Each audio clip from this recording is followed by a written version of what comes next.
Welcome to Camtasia Studio 7. If you're new to Camtasia Studio and you want to get started quickly, you're in the right place. We encourage you to watch this 5-minute video to learn the basics of using the editor, including how to navigate the timeline, make some basic edits, and add special effects. The preview window is where you see the video during playback. The playback controls are located under the preview window.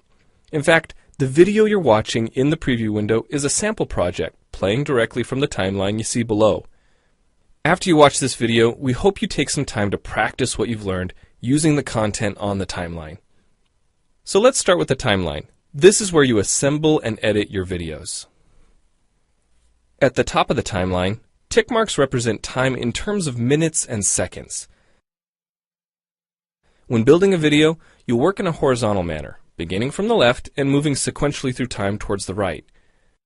To make precise cuts and selection, use the zoom slider to magnify the view of the timeline. And when adding elements to your video, such as a call-out or audio clips, these are placed on different tracks. Tracks are created automatically, when you need them, when elements are added to the timeline. So depending on your video, you may be working with several tracks at one time. To change the position of an element on the timeline, just drag it. To change the length of an element, drag the edges in either direction. An important part of the timeline is the playhead. The playhead moves the timeline and indicates the current frame displayed in the preview window. To view your video, click play in the preview window. Notice how the video and the timeline's playhead stay in sync? Click anywhere on the timeline and the playhead moves to that point.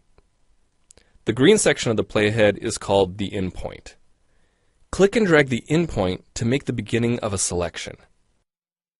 The red section of the playhead is called the out point. Just click and drag the out point to make the end of a selection.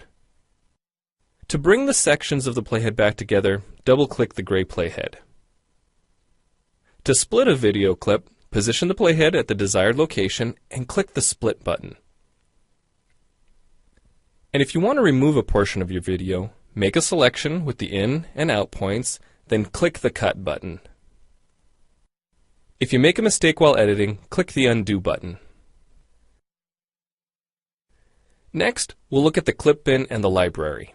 The clip bin holds recordings, audio files, images, and title slides being used in the project you're currently working on.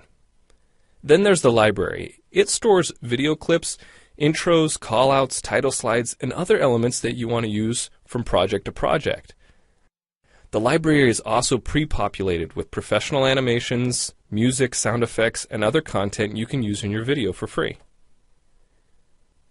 To add your own clips or video sequences to the library, make a selection on the timeline, right-click, and choose Add to Library. To include clips and other elements in your video, drag them from the clip bin or library and drop them onto the timeline. The tabs located above the timeline are task pages used for adding and editing special effects. You can add callouts to emphasize a key point. You can insert a transition between clips for a professional look. Apply zoom and pan effects to focus on important details. And draw attention to the cursor by changing the color, size, and more. If you double-click an element on a track, the playhead moves to the beginning of that element, and its task page opens, allowing you to make edits to that element. So we've shown you a few ways you can navigate and edit your video, but how do you get content into your video? Well, to make a new screen recording, click the Record Screen button. If you already have an audio or video recording to use, click the Import Media button. When you've made edits and added effects to your video and you're ready to share it, you need to produce the project to create a shareable video. Click the Produce and Share button, step through the wizard, and Camtasia Studio creates a viewer-friendly, shareable MP4 file ready to upload to screencast.com, your blog, or a website. Well, it's time for you to try Camtasia Studio out for yourself using the content on the timeline.